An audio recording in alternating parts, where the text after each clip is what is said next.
y parece que sea 2 o 3 más, o sea, esto no está claro.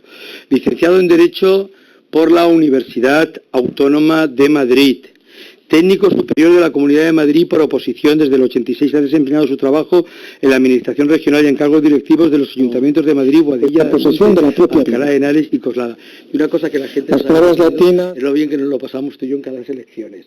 Cada elecciones yo le mando las noticias que tengo de las que me mandan a mí de cómo van las cosas y él me manda las suyas. Yo entremezclo 8 o 10 de España, es decir, y al final acaban preguntándonos los propios jefes de los partidos a nosotros dos cómo van las cosas, ¿no? Porque realmente eso de unir datos siempre es bonito. Yo con el rollito este de llevar la dirección del Observatorio Socioeconómico Político, pues me viene bien. Colaborador en numerosas revistas de cine y pensamiento, tanto en soporte físico como en soporte virtual. Vocal de la Asociación de Amigos de Julián Marías hasta el 93. Vocal de las Juntas Directivas del Círculo Escritores Cinematográficos y de la Federación de Asociaciones de Cuerpos Superiores de la Administración Civil del Estado. Miembro de la Real Sociedad Económica Matristense de Amigos del País. Jurado de los Premios Nacionales de Literatura en 2003 y de Teatro en el 2004, de los Premios Cultura Viva el 2006-2007. Recibió el premio José María Ruiz Gallardón en el 91 por el ensayo El pensamiento político a la altura del siglo XXI. Premio del Cinema Music en 2019. Está casado y ¿tienes cuántos niños? Uno, tiene un hijo. ¿Y ya es mayor? No, tiene 10. A 10 años. Ha participado en diversas obras colectivas, entre ellas el diagnóstico de la cultura español, el entorno al municipio, Las tres caras del terror, Retratos de una ambición, Cine y elección. Retratos de una ambición es muy bonito ese título. Relatos de Castilla y León. Ha publicado más de 30 libros, entre ellos Antropología del cine y Biografía del cine español. Bueno, esta es una obra magistral. De hecho, cuando estaba yo dirigiendo la tesis de Ildefonso sobre la antropología del cine en Marías, que supongo que a don Julián le habrá gustado mucho desde el cielo, pues este fue uno de las piezas claves. La derecha del siglo XXI, las obras maestras del cine, las mentiras sobre el cine español, políticamente incorrecto, administración local práctica, el libro del concejal, Perón o el espíritu del pueblo. Bien, su ponencia va a versar sobre filosofía y cristianismo Julián Marías, pero les voy a decir que todo el tema de la estructura analítica y empírica de Julián Marías, a quien mejor le he oído contarlo es a este señor.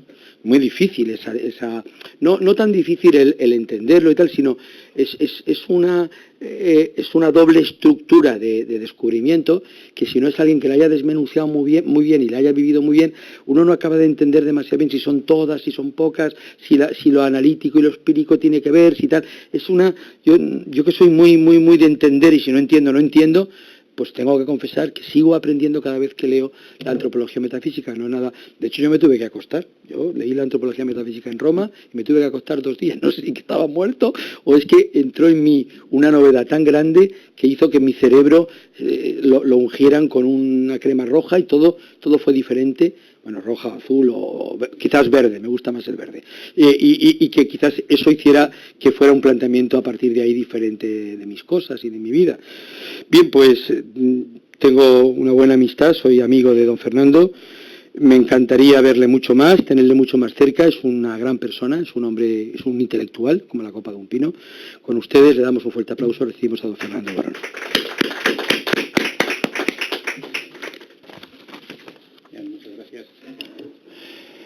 Es realmente una idea interesante el poner este congreso bajo el epígrafe de la Escuela Valenciana de Marías, de la Escuela Valenciana de Julián Marías, el 7º congreso, la 7º encuentro, porque realmente es un privilegio el haber participado en ella desde hace ya bastantes años, probablemente esos 7, 8, yo creo que más, que hace 10 años fue la primera vez que estuve aquí en la Universidad Católica de Valencia para hablar sobre antropología del cine, para hablar sobre el cine y estética, la estética en Julián Marías, para tratar de desentrañar toda la inmensa riqueza de la filosofía de la razón vital de Ortega y de Marías desde el punto de vista del cine, de la narración, de la razón histórica o de la metafísica en su sentido puro. Filosofía y cristianismo es un tema apasionante. Además, yo cuando conocí a Julián Marías fue precisamente en un curso organizado por el Colegio Libre de Méritos en el Banco de Bilbao, allá por el año 89-90, 1989-1990, que se titulaba precisamente Filosofía y Cristianismo. Esa es la manera en la que yo le conocí y puedo decir, aunque sea heterodoxo, puesto que él ni yo estudió filosofía sino derecho y él no dio clase en la universidad, de poder considerarme discípulo de Julián Marías, puesto que allí estuve en las 30 clases, las 30 sesiones, donde él fue desmenuzando toda su visión de filosofía y cristianismo desde el punto de vista de la razón vital. Después pude conocerle más profundamente, elaborar el libro, escribir mi libro Antropología del Cine, que es un intento de llevar adelante con los criterios que él había marcado en la antropología metafísica para hacer la expresión o buscar en el cine ese maravilloso escorzo de vida humana y tratar de ver toda esa aportación filosófica desde el punto de vista estético y desde el punto de vista de las películas, que es otra de mi gran pasión, el cine. Pude hacerle una entrevista e incluso editar los artículos de cine que él había publicado en la Gaceta Ilustrada, al menos el primer tomo llamado El cine de Julián Marías, donde por orden cronológico pues iba poniendo y desarrollando pues todas las grandes películas de la historia del cine, dedicados o bien desde el punto de vista estrictamente filosófico o bien películas contemporáneas de su momento, los años 40, 50, 60. Realmente fue una experiencia apasionante.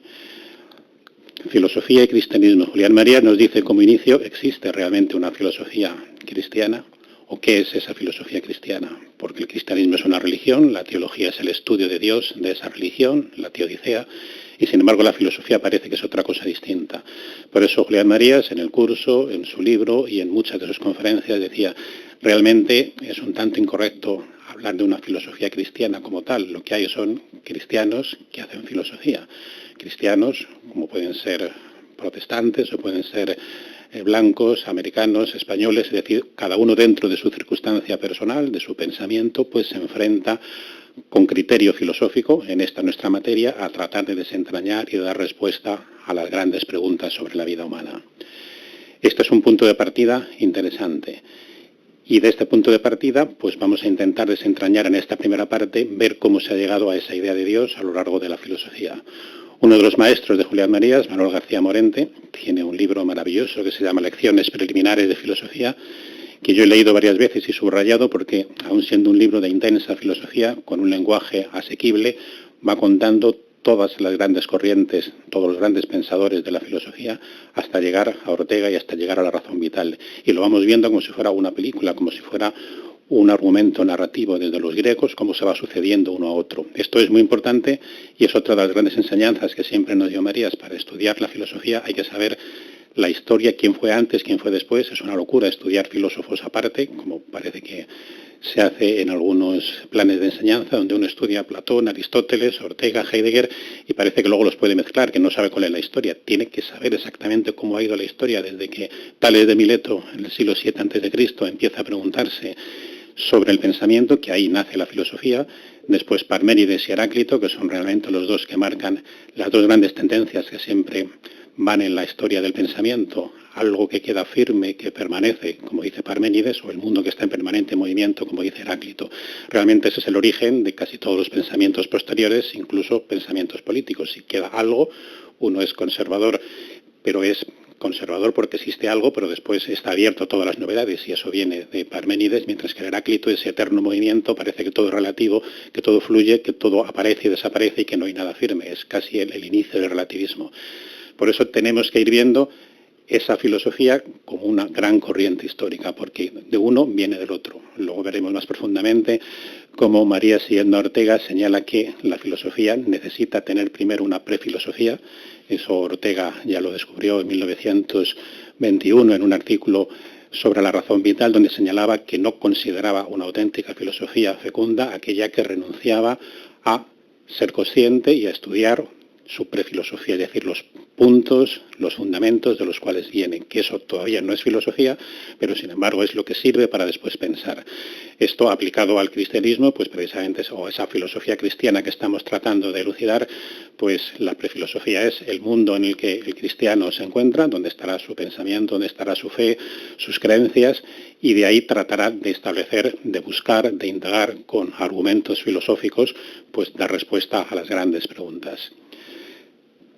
En este libro de García Morente, pues vamos viendo en esa apasionante película cómo los dos primeros filósofos que después de Parménides y Heráclito ya empiezan a hablar de esa vida ultraterrena o de Dios o del alma, son Platón, que sí que habla del alma, de la psique todavía, porque realmente todavía estamos lejos de lo que después era el pensamiento de San Agustín, y por supuesto Aristóteles con ese motor inmóvil, que es el a partir del cual va a surgir todo lo que se mueve.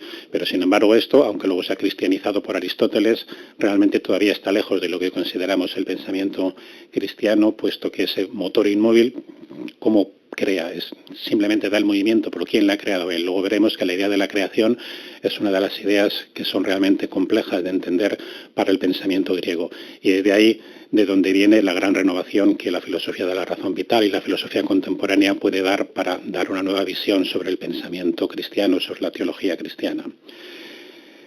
Después vienen, evidentemente, San Anselmo con ese argumento ontológico, que es complicado de contar, sería casi para una conferencia, pero es un argumento que ha silueteado toda la historia de la filosofía con ese pensamiento, de tal manera que nos dice en una sola frase que si somos capaces de pensar en algo que está por encima de todo, ese algo tiene que existir, puesto que si no, no seríamos capaces de pensarlo.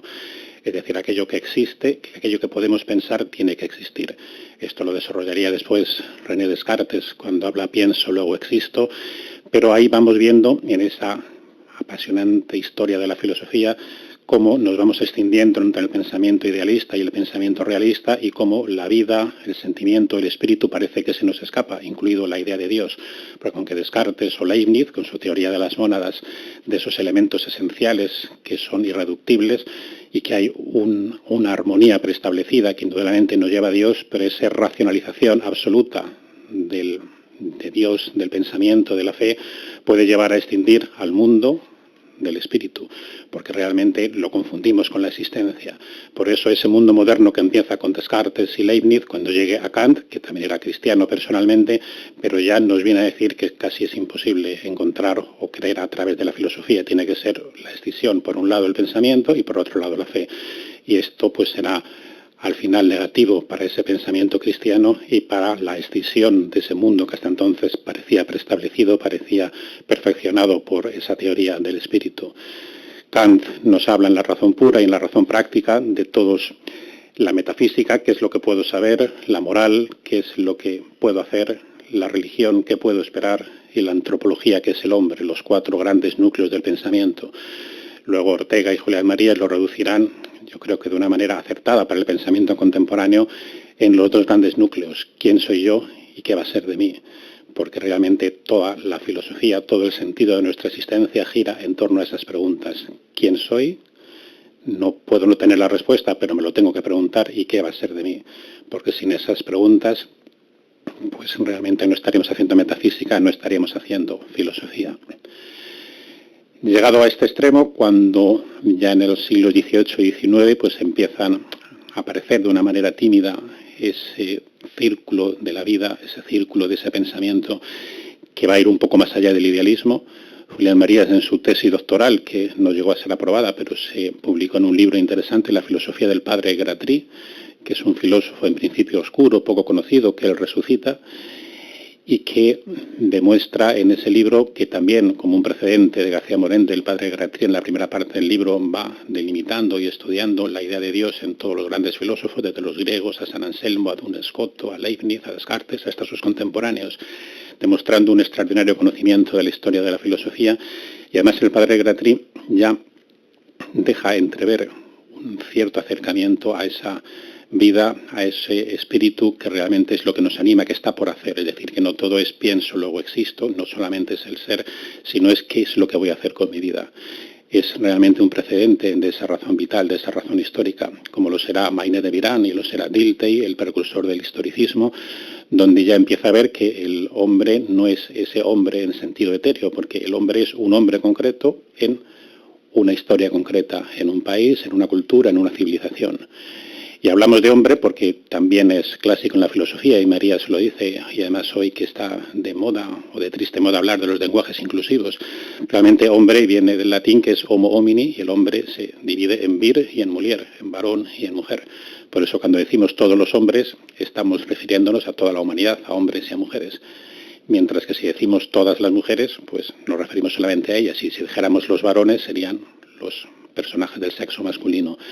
Eso es una puntualización contemporánea, pero que realmente por eso todos los filósofos, incluso en inglés, pues igual, mankind es humanidad, pero no es que no hace falta decir todos y todas, ni si lo decimos en femenino, no estamos quitando a la mitad de las personas. Hombre, realmente si fuéramos exactos serían varón y mujer, porque ese es el origen y así lo emplean todos los filósofos.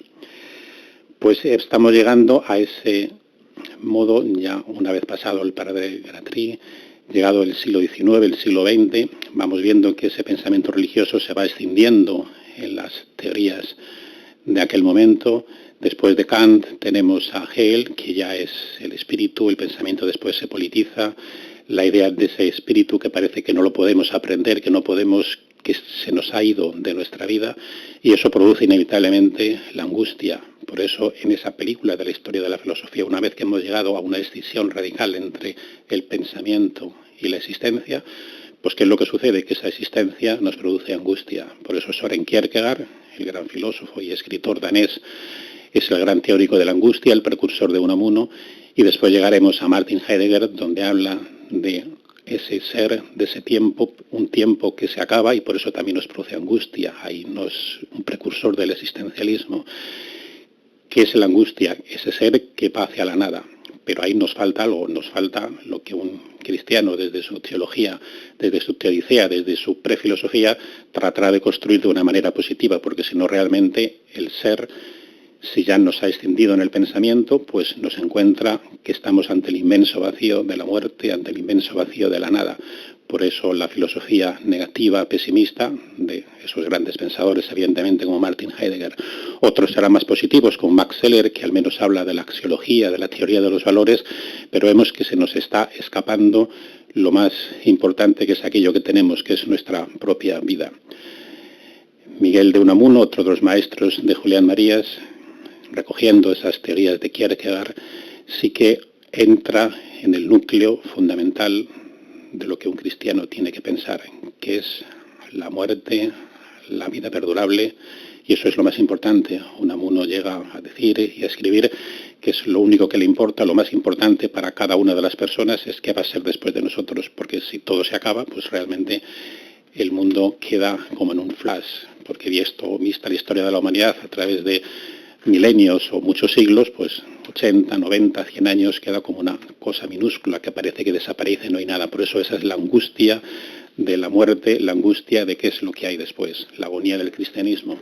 Además, Julián Marías, Unamuno, es una persona especialmente interesante, puesto que cubre todos los ámbitos de la creación. Unamuno es un extraordinario poeta, es un novelista, ahí están sus obras como Niebla, como La tía Tula, como San Manuel Bonomártir, donde además, por eso no me extraña que le encantara o le fascinara a Julián Marías, que llegó a conocerle, porque en la novela Niebla vemos como los personajes, en la misma época que Pirandello escribía 6 personajes en busca de autor, saltan del propio escritor y se pelean entre ellos porque quieren, es como si cobraran vida propia. Eso además para las personas que después, como yo, hemos escrito novelas o teatro, sentimos que ese es el vértigo de la creación, como esos personajes de la novela que estamos creando a veces se rebelan y quieren tener una vida propia. Son lo que luego María llamará escorzos de vida humana. Y Unamuno, aparte de todas estas cosas, es un pensador político, es un pensador filosófico, y ese extraordinario libro de vida de Don Quijote y Sancho, o esa magistral agonía del cristianismo donde nos impele, nos apela y nos interpela sobre ese centro de la existencia, sobre ese centro de la vida y de la vida perdurable. Y como Unamuno lo hace en versos, realmente hay unos versos, un poema precioso suyo que se llama Vendrá de noche, donde mejor que cualquier elucubración filosófica describe lo que es la esencia de esa angustia ante lo que tiene que venir y ante lo que no sabemos, ante esa pregunta que cualquier cristiano tiene que hacerse cuando filosofa, que es ¿qué va a ser de mí después de que la nada pueda acabar conmigo? Esto sin saberlo Unamuno, porque Unamuno no es raciovitalista, pero realmente estará en la línea de explicar partes de la filosofía a través de narración, a través de historias, porque al fin y al cabo son historias de nuestra vida. Escribe Unamuno hablando de esa muerte que por sorpresa viene, cuando María dice hora morta, hora cierta, pero la muerte incierta, o muerte cierta y hora incierta, escribe Unamuno, vendrá de noche cuando todo duerma, vendrá de noche cuando el alma enferma se emboce en vida, vendrá de noche con su paso quedo, vendrá de noche y posará su dedo sobre la herida, vendrá la noche en la que da la vida y en la que la noche al fin el alma olvida, traerá la cura. Vendrá la noche que lo cubre todo y espeja el cielo en el luciente lodo que lo depura. Vendrá de noche, sí, vendrá de noche. Su negro sello servirá de broche que cierra el alma. Vendrá de noche sin hacer ruido. Se apagará a lo lejos el ladrido. Vendrá la calma. Vendrá la noche. Esa noche que en Heidegger es angustia, que en Sartre será mucha más angustia, es lo que tenemos que intentar pensar con recursos filosóficos, pero con fe, con teología y con un ensimismamiento de tratar de ver qué es lo que hay en nuestra vida y cómo podemos construir las mejores respuestas a esas inquietantes preguntas. Y después de Unamuno contemporáneo llega Ortega, el gran maestro de Marías, donde va a descubrir o va a inventar dentro de la historia del pensamiento, en ese libro maravilloso que es Meditaciones del Quijote, escrito en 1914, del cual Marías decía que tendría que haber una editorial que sacara continuamente actualizado comentarios a ese libro, que casi todos los años o todas las temporadas tendría que haber varios pensadores que en torno a esas meditaciones del Quijote pues trataran de expresar la comprensión del mundo contemporáneo. Ortega, como hombre de su tiempo, también es un filósofo heterodoxo en el sentido de que no es ese hombre como Kant o como Heidegger que vive solamente aislado en su casa o en su universidad y que casi vive a la margen de todo, aunque Heidegger tuviera actividades políticas, pero no se sabe, o puede ser que también las tuviera dentro de ese marco de ese profesor de filosofía que vive a la margen de todo. Ortega, filósofo mundano, le llamaron algunos como para querer quitar importancia, y realmente es lo contrario, porque es los hombres, las personas, estamos en ese mundo, por lo tanto tenemos que dar respuestas a esos problemas del mundo. Por eso Ortega es periodista, Ortega entra en política, aunque sea fugazmente, Ortega funda esa revista de Occidente, con lo cual en los años 20 pues trae al público español, al lector español, lo mejor de la filosofía contemporánea, lo más actual. Se puede decir que en aquel momento el lector de élite español, puesto que evidentemente somos conscientes de que los libros de filosofía, aunque se vendieran, pues no son grandes bestsellers en su momento, pero sin embargo están publicados, y están publicados porque toda esa filosofía, Georg Simmel, Heidegger, todos los contemporáneos de Ortega van apareciendo o bien en las traducciones de la revista de Occidente o bien en artículos que están publicados allí. Y Ortega escribe de las cosas más variopintas y además tiene la originalidad que nos sorprende de meter o de describir los principales rasgos de su filosofía a través de títulos pues casi esotéricos, porque evidentemente las Meditaciones del Quijote, que es el primer tratado de la razón vital, pues sí hay algunas partes en las que sale Don Quijote, pero no tiene mucho que ver con el título. Por eso Ortega va lanzando, salvo en los libros un poco más desarrollados o más estructurados como La rebelión de las masas o esa España invertebrada, el resto de los libros son artículos de periódico que luego se recogen en El Espectador, o bien ensayos pues, sobre los toros, sobre Velázquez, sobre la pintura, donde vemos que aparte de hablar fugazmente sobre esos toros, sobre Velázquez, sobre esa pintura, realmente va introduciendo las claves de su filosofía. Como para callar a sus críticos, fue en el año 1947 cuando Ortega hace un libro de filosofía pura, Idea de principio Leibniz, que es un libro profundo, más difícil de entender. Ahí esa cortesía del filósofo, que es la claridad, se vuelve más profesoral, y además Julián Marías, que fue el primer lector de ese libro cuando todavía no estaba publicado, porque él lo cuenta en sus memorias, cómo quedó fascinado por ese libro que demuestra que Ortega, cuando vuelve a España en 1945, pues todavía sigue en plena forma. Por eso con Marías fundan el Instituto de Humanidades, que también intenta traer a esa España de los años 40 la florinata del pensamiento, traer para hablar de Oswald Spengler, para hablar de todos los filósofos que en ese momento, difícil para Europa y difícil para España, pues tenían algo que aportar.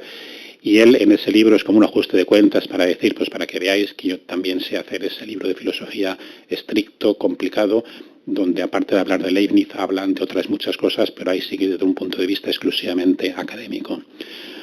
Ortega nos introduce en esa clave que nos va a servir para tratar la filosofía bajo el prisma del cristianismo de Julián Marías, que es el yo soy yo y la circunstancia, y si no la salvo ella, no me salvo yo.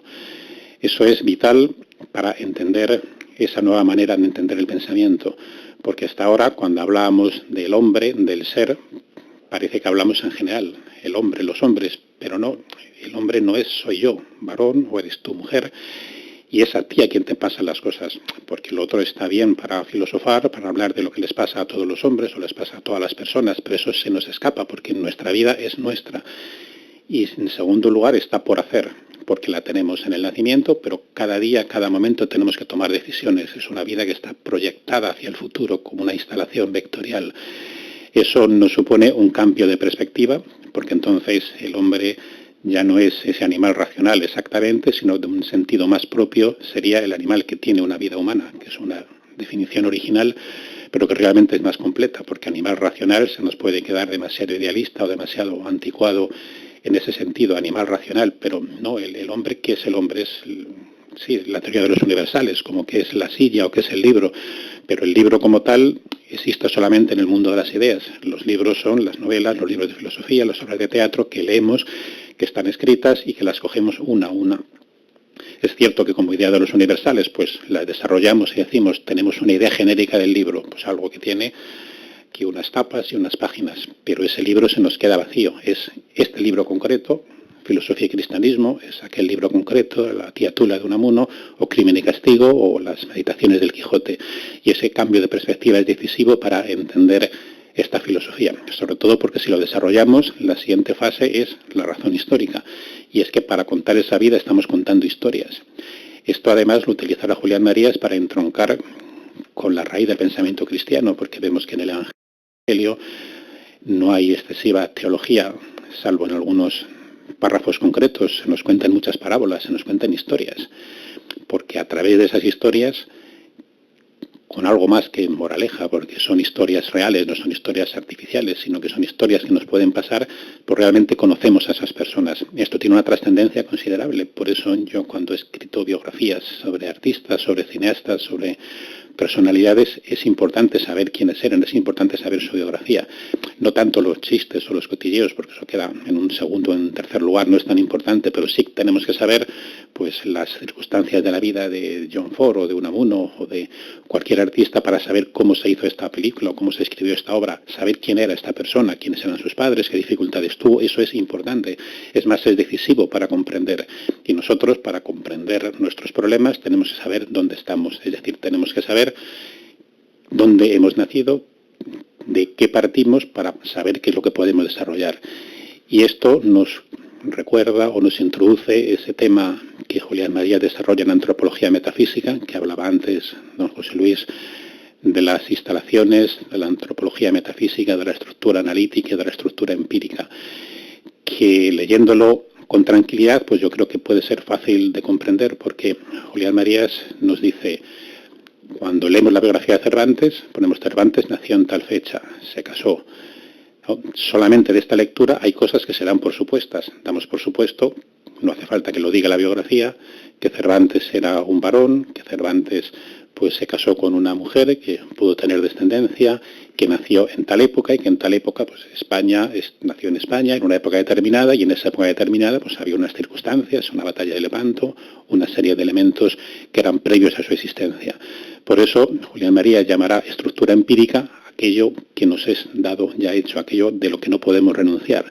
Nosotros pues hemos nacido en España en 1960, 70, 80, cuando sea. Por lo tanto, nuestra estructura empírica es diferente de aquellos que nacieron hace 50 años, de los que nacieron 30 años después, o los que han nacido en Estados Unidos, o en un país americano, o en un país de Centro Europa. Eso es nuestra parte.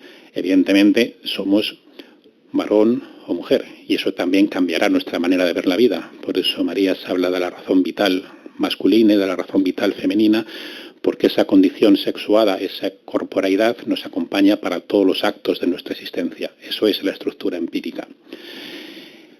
Le hablaba a Cervantes, es manco. Pero la biografía no hace falta que explique si es manco, es porque era un varón y tenía 2 brazos. Bueno, pues esa estructura corpórea que tenemos, que unos eran altos, otros eran bajos, unos rubios, morenos, no podemos volar, tenemos dificultades, unos serán más guapos, más feos. Toda esa estructura que es de la que partimos, que por un lado limita nuestra libertad, puesto que nuestra libertad es para hacer lo que podamos, lo que seamos capaces de hacer con nuestra vocación, pero con nuestra propia vida. Pero realmente la estructura que nos lleva, nuestro cuerpo, nuestro sexo, nuestra mortalidad, pues eso nos lleva a lo que luego podamos ser, pero eso no lo podemos cambiar. Esa realmente es la estructura empírica, que es la antropología, lo que antes era simplemente quién es el hombre. Lo que pasa es que ahora nosotros, con la razón vital, vamos a tratar de bajar a detalle y decir quiénes somos nosotros, cada uno de nosotros, puesto que no nos sirve salvar a la humanidad si no me salvo yo, porque esa humanidad es muy etérea, no sabemos, es un nombre que abarca demasiadas realidades. Y la segunda parte, la estructura analítica, es aquello en lo que sí que podemos participar, aquello que vamos a ir decidiendo paso a paso en cada momento de nuestra vida. Es el azar, es la imaginación, es la libertad, es la estética, es el arte, la creación artística. Todo eso, esa instalación vectorial que nos lleva a proyectar nuestra vida y sobre todo en libertad, puesto que realmente, aunque no somos libres para volar, no somos libres para volver para atrás en el tiempo y decir vamos a volver a ser jóvenes, no podemos ser libres para muchas cosas que nos limitan, pero sin embargo en nuestra vida estamos tomando decisiones continuamente. Hemos decidido pues venir aquí, podía haber decidido pues ahora voy y no voy y dejo plantado a todo el mundo. Hemos decidido organizar este acto, hemos decidido conocer a una persona, hacer nuestra vida con ella. Son decisiones continuas, vocaciones, trayectorias, que es lo que Julián Marías llamará también con ese nombre apasionante y es uno de los núcleos de su filosofía, las trayectorias. Algo que nos lleva o nos concuerda con lo que Borges escribía sobre el jardín de senderos que se bifurcan. Es una de las cosas más fascinantes y a la vez también nos limita porque tenemos tantas trayectorias para decidir, para estudiar filosofía o derecho, para aceptar estar en un país o en otro, para cambiar nuestra vida, pero el hacer una supone que rechazamos otra y a veces tenemos que retroceder, pero es indudablemente una limitación, puesto que en ese jardín de senderos que se bifurcan de Borges, pues veríamos qué maravilloso sería si pudiéramos ver cómo hubiera sido nuestra vida con cada una de esas trayectorias diferentes. Esto aparece en una película española, La vida en un hilo, de Edgar Neville, donde el protagonista, la pareja protagonista, pues ve o trata de imaginar, ahí después de sufrir un pequeño accidente, cómo hubiera sido su vida, se hubiera cambiado por completo el destino y no hubiera cogido ese taxi donde conoció a una persona que al final se casa con ella, pues qué hubiera sucedido si no hubiera cogido ese taxi, jamás lo hubiera conocido y sería una vida completamente distinta. Realmente este conjunto, este haz de trayectorias es lo que explica, lo que da sentido a nuestra vida, lo que da sentido a toda nuestra existencia personal. Hablamos y ya vamos a entrar en el terreno explícito de lo que es el pensamiento filosófico desde la óptica cristiana, que esa prefilosofía, que en el caso de un cristiano, pues es lo que creemos, nuestras ideas y creencias. Es también otro concepto que Marías explica y estudia con gran intensidad, la diferencia entre idea y creencia, porque al estar inmersos en un mundo, pues tenemos unos temas que están de moda, unos temas que en ese momento dominan, un ambiente, una opinión pública. Con eso tenemos que contar, primero para comprender nuestras decisiones y segundo para tratar de superarlas si es que queremos innovar, queremos salirnos de esa limitación. Pero esas ideas y creencias son parte fundamental para a partir de ahí nosotros seguir pensando y seguir creando. Pues ese cristiano tendrá, pues al contrario, otra persona que tenga otra creencia, otra idea diferente, pues una serie de prioridades. Pero esas prioridades las tendrá que hacer filosofía, no solamente lo que le dicte la fe, sino tratar de proyectarlas en el pensamiento, de proyectarlas filosóficamente. El pensamiento cristiano, hasta llegar a la edad contemporánea, pues ha estado sobre todo basado en San Agustín y en Santo Tomás, que es la traducción del pensamiento griego, uno de los grandes logros de la historia de la humanidad, pero que también tiene ahí su pequeña limitación, que es la que Julián Marías nos ha enseñado en varios de sus escritos, en varios de sus libros. El pensamiento griego tiene 3 temas que se le escapan y por eso ahí el pensamiento cristiano ha recurrido a la fe hasta esta edad contemporánea, donde la razón vital puede alumbrarnos un poco cómo podemos pensar filosóficamente esas innovaciones. El primer pensamiento, la primera idea que se escapa es la creación. Ya decía antes que esa creatio ex nihilo, esa creación de la nada, pues no acaba de ser comprendida por el pensamiento griego. Y uno de los filósofos griegos, Plotino, lo trata de explicar como emanación. Hay 2 filósofos una vez pasado Platón y Aristóteles y antes de llegar a Santo Tomás, que son interesantes, que son Filón y Plotino. Filón era judío, Plotino era griego, pero ambos sí que tratan de profundizar, porque ambos son cristianos, en tratar de cristianizar ese pensamiento griego. Y Plotino habla de la emanación, el mundo sería emanación de Dios. Que sí, en cierto sentido lo puede ser, pero vemos que eso tiene un peligro, que es el peligro del panteísmo. Si realmente consideramos que nuestra realidad es una emanación de Dios y el mundo es una emanación de Dios, pues estamos a un paso, como otros filósofos después han dado, de ver que todo es Dios. Y eso es panteísmo, eso obvia, rompe y hace perderse la idea de ese Dios creador. Por eso esa creación de la nada, porque el motor inmóvil de Aristóteles sí lo mueve, pero ¿quién la ha creado él? Eso es complicado de creer para un griego. ¿Cómo es posible crear de la nada? Porque, sin embargo, en nuestra fe cristiana, tal y como se expone, la creación es de la nada. Es decir, no estaba ya creado Dios, no viene de creado, Dios es eterno, pero crea de la nada, no de algo que ya estaba, no de sí mismo, sino de la nada. El segundo núcleo de pensamiento que sorprende al mundo griego es la resurrección personal, porque los griegos sí creían en los mitos, y por lo tanto creían en la inmortalidad. Por lo tanto, esa idea de un Cristo resucitado, en principio, si Cristo es Dios, pues lo mismo que Júpiter o que Zeus, o que Eros o los grandes dioses, pues si es inmortal, aunque muera, vuelve a recobrar la vida. Y eso sí, eso tiene sentido dentro de esa filosofía griega. Pero sin embargo, la resurrección que marca el pensamiento, el cristianismo es una resurrección personal. Resucita cada uno de nosotros con nuestro cuerpo, con nuestra historia, con nuestro ser. Esa resurrección personal sí que rompe, que no es la muerte de Dios, sino es la muerte de cada uno de nosotros, y después Dios nos ha prometido esa resurrección. Por eso San Pablo señalaba y decía que Cristo resucitó, y si no hubiera resucitado, vana es nuestra fe, y además la resurrección será de todos. Luego veremos cómo Julián Marías trata de definir filosóficamente esa vida perdurable a través de esta resurrección. Pero esa es una segunda innovación radical. Resucitamos nosotros, cada uno de nosotros, no la humanidad o no las personas en general, sino unidos a nosotros. Y la tercera innovación, el tercer núcleo, es el amor, que también tendrá que ver con esa condición amorosa, que es uno de los núcleos fundamentales de la antropología metafísica.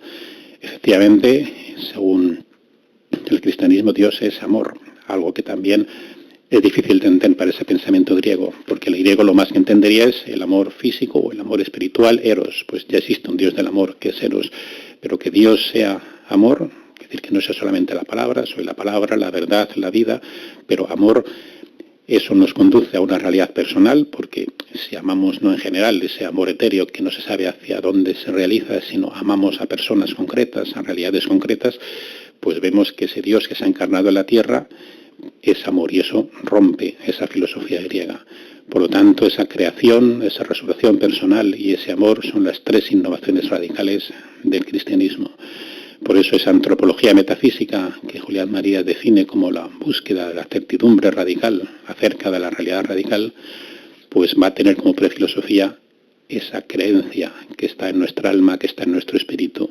Certidumbre radical, eso supone tratar de buscar la certeza en lo más íntimo de nuestra existencia. Y lo más íntimo es, como decía antes, de dónde venimos y qué será de nosotros. Y acerca de la realidad radical es acerca de nuestra vida. Puede que no lo encontremos, como María dice en muchas ocasiones, porque la filosofía puede no ofrecer respuestas, pero tiene que hacerse las preguntas, y si no se hace esas preguntas, pues evidentemente no es filosofía, sino será un pensamiento débil, que también es un concepto contemporáneo, porque el pensamiento débil parece que huye y elude las preguntas, y si huye y elude las preguntas, pues está renunciando a lo más importante del filósofo. Hay dos conceptos, revelación y desvelación. La revelación te viene de arriba, pero el filósofo lo que hace es desvela. Por eso el filósofo a veces es una persona como un fantasma, alguien atrevido, impío, dice Marías en Filosofía y Cristianismo, que se enfrenta en cierta manera al mundo porque trata de desvelar los misterios, trata de encontrar la verdad. Por eso la desvelación, la revelación, el teólogo trata de estudiarla, pero la desvelación es esa misión primordial del filósofo, de tratar de buscar la verdad de manera honesta con sus instrumentos filosóficos, algo que realmente nos pone ante nuestro espejo, ante nuestra pantalla.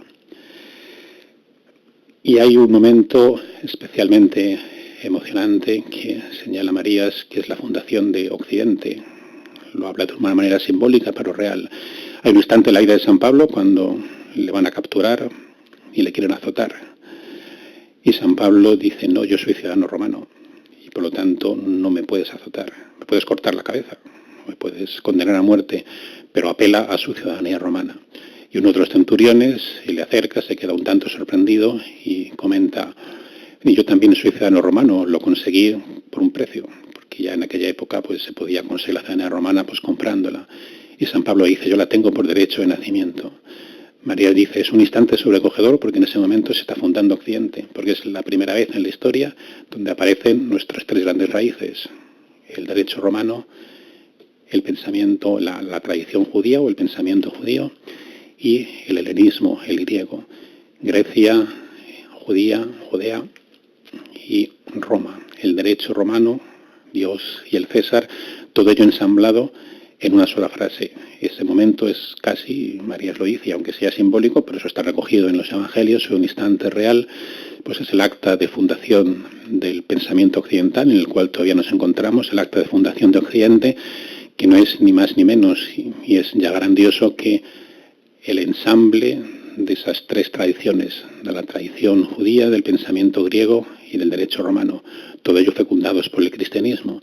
Pero eso realmente, cuando hablamos de Europa, vemos que todo esto tiene una actualidad absolutamente contemporánea y además permanente, porque cuando hoy en día, y en otras épocas, pero más hoy en día, donde parece que la duda se instala en muchas fronteras del pensamiento, hablamos de Europa, de su sentido, de qué es Europa o qué es Occidente, porque también sería América, pues realmente es esto: si renunciamos a esas raíces, estamos construyendo algo distinto, pero Europa tiene tradición hebrea, tiene tradición cristiana, tradición romana y tradición griega. Y si los apartamos esas raíces, pues estamos realmente destruyendo Europa y construyendo un elemento nuevo. Europa y la civilización occidental, que sigue siendo pues aquella que más ha pensado sobre sí mismo y aquella que ha logrado probablemente las cotas más altas en la cultura y en el desarrollo. Esto es San Pablo, por eso esa filosofía y cristianismo nos marca o tiene una raigambre realmente trascendental para nuestro pensamiento y para nuestra actividad contemporánea, por una permanente actualidad. La persona, otro de los maestros de Marías era Javier Zubiri. En su libro Historia de la Filosofía, que Julián Marías escribe en 1941 y que después tuvo un gran éxito y es realmente uno de los manuales de filosofía que más han estudiado muchas generaciones de estudiantes de esta materia, pues ahí tiene el privilegio de tener un prólogo y un epílogo nada menos que de Zubiri y de Ortega, que es como el padrino, ese apoyo que le dan los dos grandes filósofos, que Ortega ya estaba en su época cumbre y Zubiri estaba comenzando. Zubiri, después, aunque fue discípulo de Ortega, se aparta un tanto de su pensamiento, pero sin embargo su pensamiento sí que influye también en Marías, al menos en esa primera parte, y tiene esa raíz, esa fundamentación cristiana, en el sentido de que Zubiri, su centro filosófico es la personalidad, es la persona. No habla tanto, aunque al haber conocido a Ortega sí que la vida humana se escapa o aparece por esos núcleos filosóficos, pero realmente ese concepto de persona es importante. Además, Zubiri distingue entre la personalidad y la personalidad, que es una manera parecida de hablar de la estructura empírica y de la estructura analítica, porque la personalidad es lo que realmente somos, por eso es otra manera de llamar a esa estructura empírica. De ahí viene que todos los derechos humanos o la vida del concebido no nacido y todos vengan de esa personalidad, porque la personalidad tiene su dignidad por ser esa personalidad, aunque sea limitada, aunque tenga caracteres negativos, o aunque no haya nacido, o aunque tenga graves taras, mientras que la personalidad es lo que cada uno después hacemos con nuestras características propias. Ya digo, es la traducción o el modo de hacer de Zubiri en sus libros sobre naturaleza, hombre y Dios, o en el hombre y Dios, la manera de traducir ese pensamiento de la estructura analítica, porque la personalidad sí que uno puede tener una personalidad brillante o mediocre, o cometer errores, o tomar decisiones equivocadas, o perder la dignidad porque es un delincuente, pero sin embargo la personalidad, que es lo que le caracteriza a toda esa humanidad, a toda esa sensación, a todo ese sentimiento humano, sí que es común a todas las personas. De ahí hablará Zubiri de la religación, porque esa personalidad se religa y la religión no sería sino la religación, la relación específica y personal que tiene el ser humano con la divinidad, con Dios. Sin embargo, aunque Zubiri sea interesante en ese pensamiento, su filosofía es mucho más difícil de leer, de entender, hay que hacerlo con paciencia, son libros voluminosos y complicados. Sin embargo, creo que Julián Marías en esa antropología metafísica seduce más en el pensamiento, por un lado por la manera de escribir y por otro lado porque al poner ejemplos concretos de la vida humana nos va poniendo ante nuestro espejo situaciones que nos invitan a pensar. Decía Julián Marías, yo cuando escuchaba a Ortega es casi como si le viera pensar, que es algo realmente apasionante el ver pensar a esa persona. Decía que ese era su encanto, es que él estaba viendo pensar, no es una conferencia pues ahí aburrida o muy profesional o muy académica, sino que en ese momento, cuando Ortega, con ese estilo suyo un tanto ampuloso pero brillante, pensaba, estaba creando en ese momento, y eso lo transmitía, porque también es importante no solo crearlo, sino transmitirlo. Pues en esa antropología metafísica vemos algunos elementos que son fundamentales para tratar de entender o de poner las bases de esa filosofía cristiana. Hay dos instancias fundamentales, antes lo hemos dicho, la condición sexuada y la condición amorosa. La condición amorosa es la que más nos va a llevar a ese Dios que se presiente o que se encuentra en nuestras vidas. Dios es algo que nos encontramos en nuestra vida, y Julián Marías emplea una frase muy bonita: sentirse bajo la mirada de Dios y en sus manos, pero en libertad. Es una frase para meditar y que tiene mucho que ver con ese pensamiento, con esa sensación que Marías transmite siempre de libertad, de que somos personas libres porque tenemos que decidir, y ahí está nuestro mérito, ahí está nuestra vocación. Somos personas que si en determinado momento nos sentimos solos, porque la soledad es lo que nos relaciona con nuestra propia interioridad, pero sin embargo Dios está. Y esa frase es singularmente afortunada: sentirse bajo la mirada de Dios y en sus manos, pero en libertad. También Ortega había escrito un artículo brillante que se llama Dios a la vista, en la que decía cosas como esta: hay épocas de odium Dei, de gran fuga lejos de lo divino, en que esta enorme montaña de Dios llega casi a desaparecer del horizonte. Pero al cabo vienen sazones en que súbitamente, con la gracia intacta de una costa virgen, emerge a sotavento el acantilado de la divinidad. La hora de ahora es de este linaje, y procede a gritar desde la cofia: Dios a la vista. Vemos como en una sola frase, y este es el estilo de la razón vital en estado puro. Bueno, Dios a la vista, que estábamos estos días, sí, Juan y yo, buscando ese documento, Dios a la carta, Dios a tal, Dios a la vista. Dios a la vista.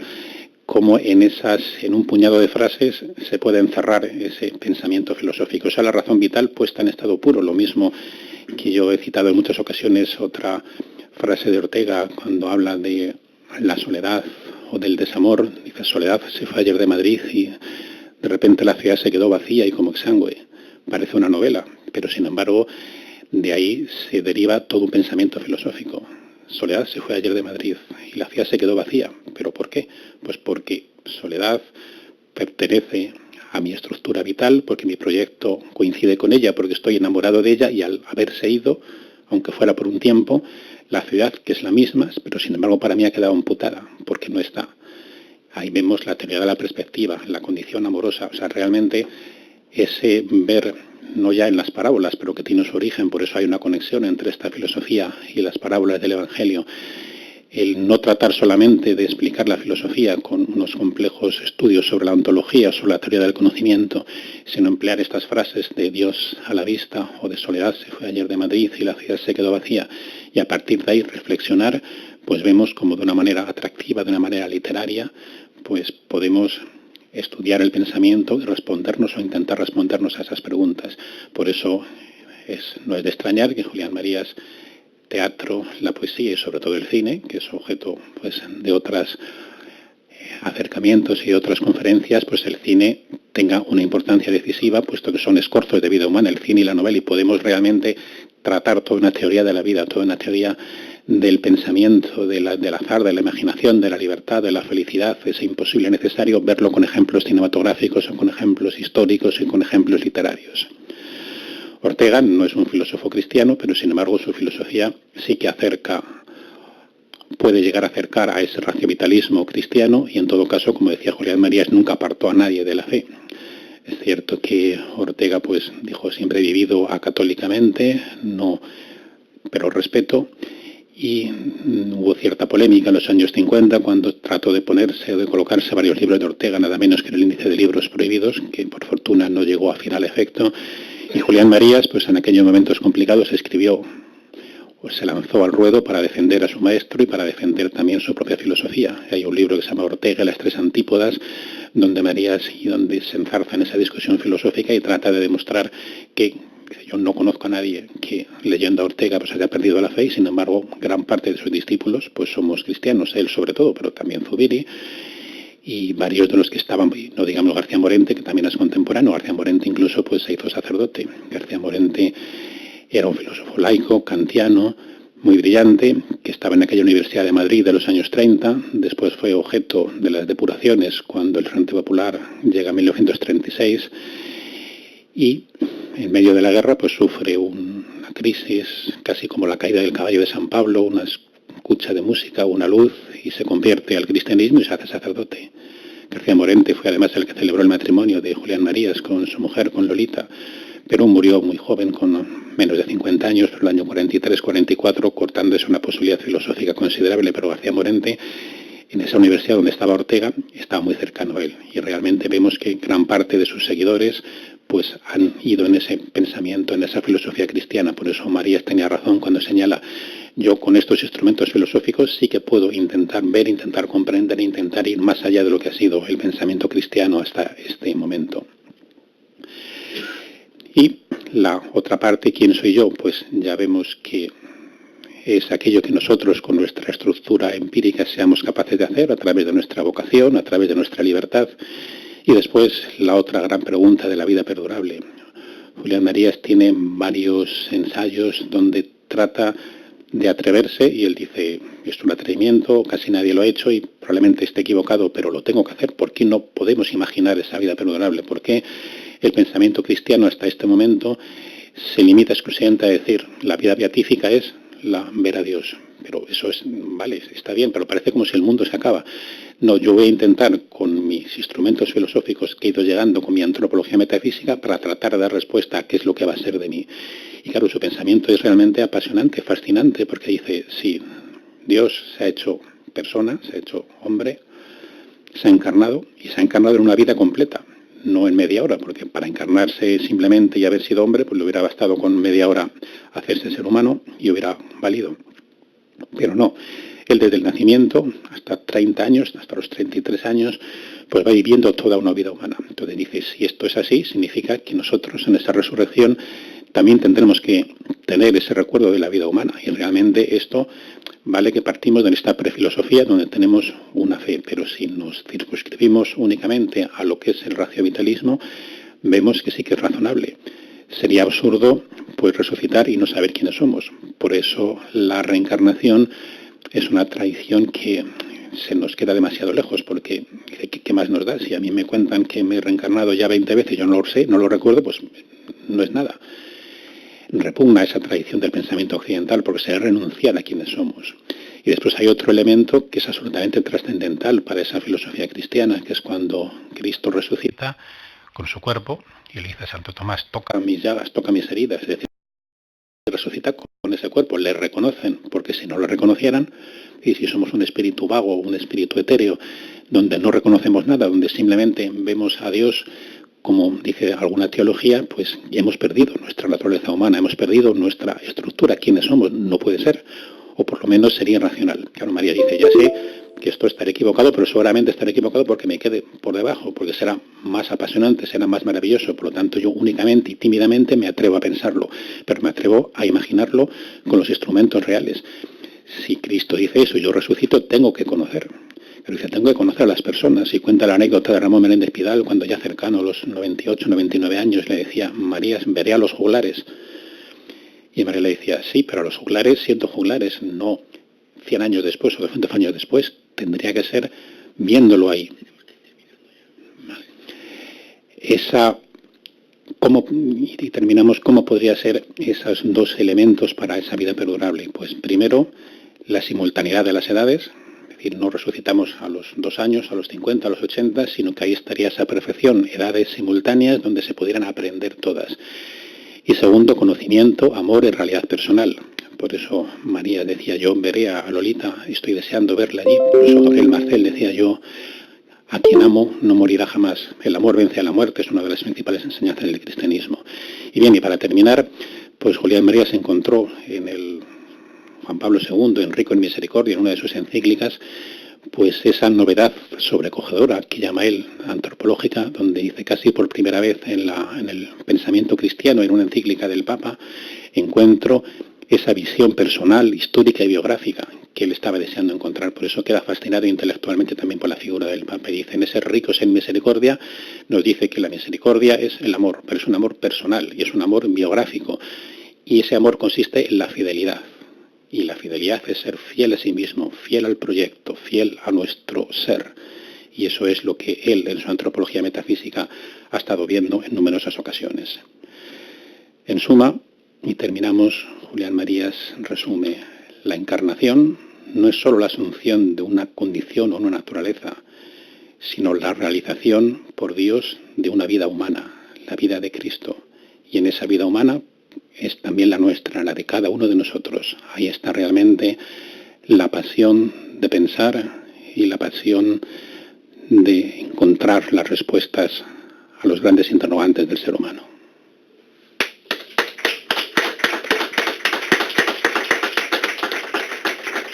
Casi 70 minutos apasionantes de escuchar casi sin levantar la mirada porque no queríamos perdernos nada, don Fernando, de tu intervención.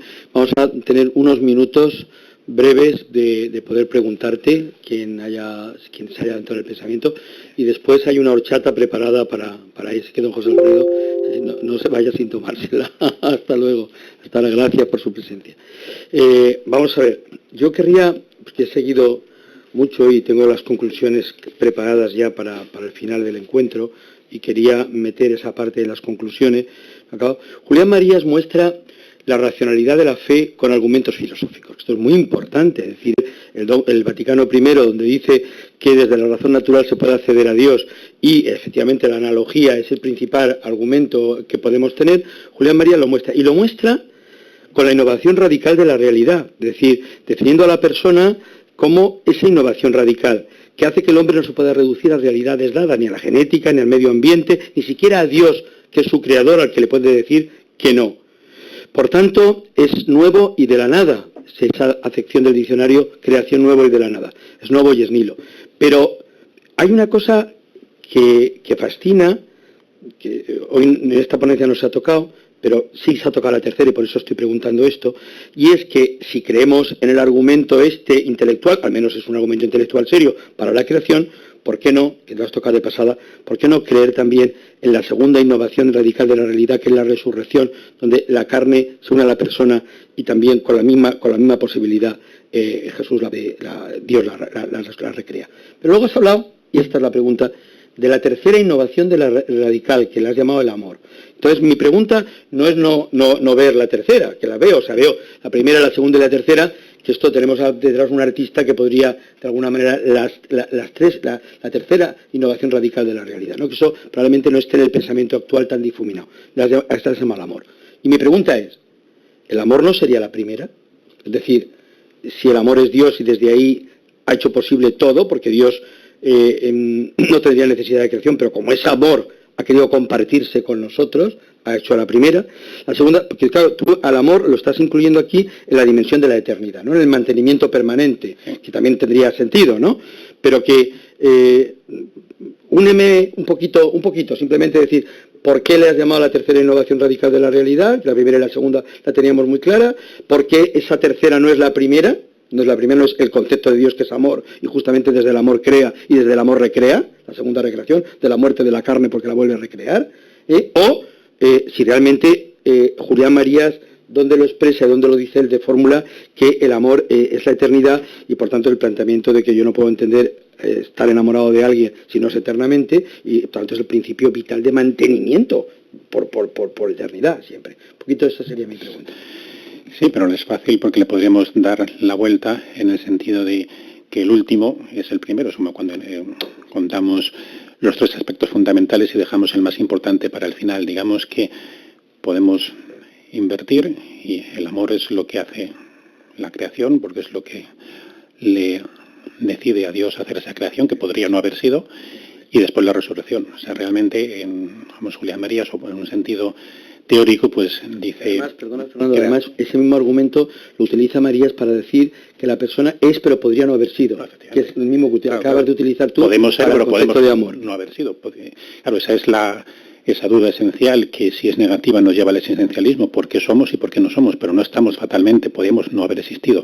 Bueno, realmente, si vamos en un sentido histórico, pues claro, si dices primero creo, es la creación, después la resurrección, y el amor es lo que ensambla ambas cosas, pero realmente sí, no hay ningún problema, y realmente Marías probablemente quiso decir lo mismo, puesto que ese Dios que es amor, pues por amor hace la creación, porque podría no haberlo hecho, y después por amor pues resucita, pero poniéndose él como ejemplo, es decir, se encarna. Es decir, esa es la gran renovación y la gran innovación, es que de todas las religiones pues es la única en la que Dios se hace hombre, se hace perfecto hombre. Por eso ahí el pensamiento es diferente y radicalmente innovador con respecto a cualquier otro, puesto, y es lo que revolucionó en la época romana y en la época judía, puesto que en aquellos momentos casi todas las religiones pues eran acogidas, con tal de no ir contra el Estado y de no decir cosas excesivamente, pues se acogían. Lo que pasa es que esta era innovadora por completo, era decir, somos iguales, somos todos hijos de Dios y vamos contra todo, porque si hubiera sido una más, pues te hubieran dicho, no, aquí tienes tu iglesia, aquí haces lo que quieras y continúas perviviendo. ¿Alguna pregunta? A ver, don José Cosme, director de la Cátedra de Arte y Tecnología. Y además también amante, discípulo de Marías, en el sentido de haberlo conocido hace mucho tiempo, de haberlo estudiado y haberlo reflejado en su obra antropológica, que tiene una cantidad de pinturas que refleja todo esto.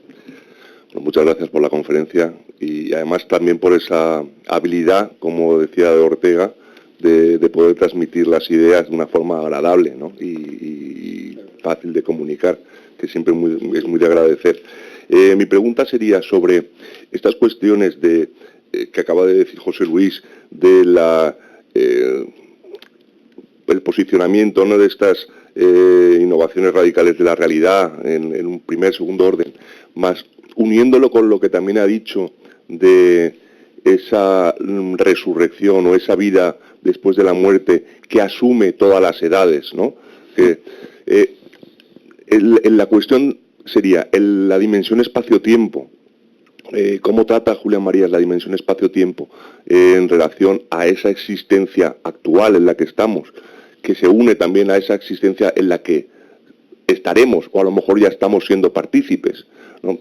Quiero decir, todo esto es como una especie de creados por amor, pero vamos hacia el amor, estamos en una existencia actual, pero vamos hacia una existencia que asume la existencia en la que estamos, y las edades que tenemos, y nuestras dimensiones espacio-tiempo. No sé, un poco sobre el tema de la dimensión espacio-tiempo en Julián Marías sería. Sí, esa es... Julián Marías se resume o señala, realmente la estructura empírica es mortal, esa nos lleva a la muerte, está segura. Pero la estructura analítica necesariamente no, puesto que siempre estamos proyectando hacia el futuro. Realmente será como un cambio de estructura empírica. Sería que la estructura analítica, lo que es nuestro proyecto vital, cambia de escenario. Y el escenario ya no es la corporeidad que teníamos, es un escenario distinto, que no sabemos exactamente cuál es, pero que puede llegar a ser. La simultaneidad de las edades, no la explica, es imposible de explicar con nuestro pensamiento, sería casi magia, pero sí que se puede dibujar o decidir en ese estado perfecto que señala la visión beatífica, pues sería que todos nuestros recuerdos y todas nuestras edades estarían en una.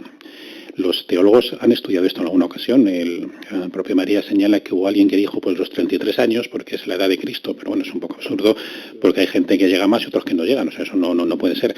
Pero sí que podemos decir, ese cuerpo de Cristo resucitado, que eso está en el Evangelio, donde habla con los apóstoles, pues sí, es el que los pintores lo señalan o lo dibujan tal y como estaba, pero ahí están todos sus recuerdos, con lo cual es lo mismo que tenga 80, que 90, que 30, porque además el cuerpo sería diferente, aunque resucitas con la carne, pero tenemos que romper o tenemos que establecer, no podemos adivinar o podemos dibujar con exactitud cómo va a ser, pero sí que nos podemos imaginar que todo ahí esté, que sean simultáneas, que se puedan hacer todas las trayectorias. Y nos dice que la felicidad no sea el cumplir todo aquello que no hemos podido cumplir. Es la otra parte que María describe, la vida perdurable, aquello que decía Borges de los senderos que se bifurcan.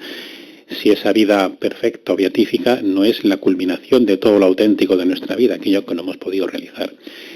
Y en tercer lugar, conocer a las personas, lo mismo que Cristo conoce a los apóstoles. Dice, si yo no voy a conocer a nadie, pues se pierde, es decir, no sería atractiva, y sin embargo la vida eterna tiene que ser atractiva, y la única manera de ser atractiva y ser racional, porque esto podrá decir no creo o no tengo fe, pero realmente con la antropología metafísica dices, pues si existe tendría que ser así, yo tengo que conocer a las personas, tengo que estar en el ambiente en el que estuve, pero en una circunstancia completamente diferente. Esto está todavía por hacer, realmente Julián Marías en los años 70, 80 pues lo va dibujando en varios de los libros, pero esto es un campo abierto para que otros filósofos, otros pensadores o quizá otros artistas, porque realmente se puede hacer desde la novela o desde la poesía, pues traten de imaginar, pero de imaginar no para que nos creamos exactamente eso, porque la conclusión sería así no va a ser, pero es que seguro que va a ser mejor, pero al menos el imaginar lo que va a ser es algo que nos lo hace atractivo. Por eso María dice, no entiendo por qué algunos filósofos o teólogos esto lo soslayan y dicen, no es solamente ver a Dios, y el hombre se desprende del mundo. Claro, todo esto está en esa filosofía que dice, es una separación del mundo. El hombre perfecto es el hombre espiritual, el eremita, y cuando el cuerpo, que casi es algo molesto, desaparece, pues se queda el espíritu puro. Pero esto no es totalmente coherente con nuestro afán a la vida. Si lo que tenemos es la vida hay que amarla, hay que vivirla hasta el final. No podemos estar deseando de que se marche la envoltura humana para vivir en un mundo etéreo. Eso no es realmente la esencia del cristianismo, y no lo es porque Cristo se hizo hombre y llegó al final y resucita conociendo a las personas. Por lo tanto, ese es el ejemplo que dice, si eso es así, tenemos nosotros que conocer también. Muy bien, pues vamos ahora. ¿Tú, Juan Pablo, querías preguntar algo? Te he visto, ¿no? Que vamos a descansar un poco acaban de llegar dos amigos, especialmente también el presidente de la Asociación de Julián Marías, que va a intervenir después en la mesa de expertos. La mesa de expertos va a ser, es el último acto. Leeremos primero las conclusiones para que también le sirva para el debate a don Juan y a la persona que viene, porque había otra persona más, pero ha tenido un problema a última hora, con lo cual podemos hacerlo mejor, que siempre a veces los espacios nos cuestan. Pero Fernando, muchísimas gracias. Lo que acaba de decir el doctor Cosme, muy bien dicho, es decir, es que como además eres literato, pues encima un poco como que drogas a la gente. Está uno escuchándote y uno dice más, pero te da cuenta uno que normalmente las ponencias son de 40 minutos, aquí llegas a 60 y aún querrías más, ¿no? Pues agradecerte muchísimo a ti y a tu esposa, tu bellísima esposa que te acompaña y que está aquí con nosotros ahora y que se acaba de avergonzar porque yo la he nombrado. Pues agradeceros el que vengáis de Madrid, que estéis con nosotros en esta escuela valenciana, esta proyección de Valencia de Julián Marías, en la que son ya muchas tesis doctorales las que se han realizado, muchos trabajos fin de grado de investigación, muchísimos artículos, y realmente pues estamos muy contentos de todo ello, de haber unido pues las dos partes, que en España más se trabaja Julián Marías, o más se trabajó en un día en Madrid, y ahora un poquito más aquí en Valencia, pero que justamente eso es lo que hace que, lo que decía nuestro maestro, pues se puede hacer que la filosofía se siga haciendo, se siga realizando. Es decir, yo estoy convencido que las tesis que se han hecho, por ejemplo la tesis de Ildefonso sobre la antropología metafísica, siguiendo, la tenías que haber hecho tú, esa tesis doctoral, porque eres el maestro en ese tema, pero la hizo Ildefonso, y es seguir haciendo esa filosofía, ¿no? Esa antropología del cine tan importante, y así otras como el concepto de razón, o como la felicidad, o como el amor, o otros conceptos tan brillantes de Julián Marías que tienen para darnos muchas posibilidades. Pues te damos un fuerte aplauso y te agradecemos de corazón tu presencia. Tenemos una horchata esperándonos en el rellano para estar juntos, y sí que le rogaría que los que puedan pues se queden a este ratito final de la mesa de expertos, donde termina el encuentro y donde se leen las conclusiones. Gracias.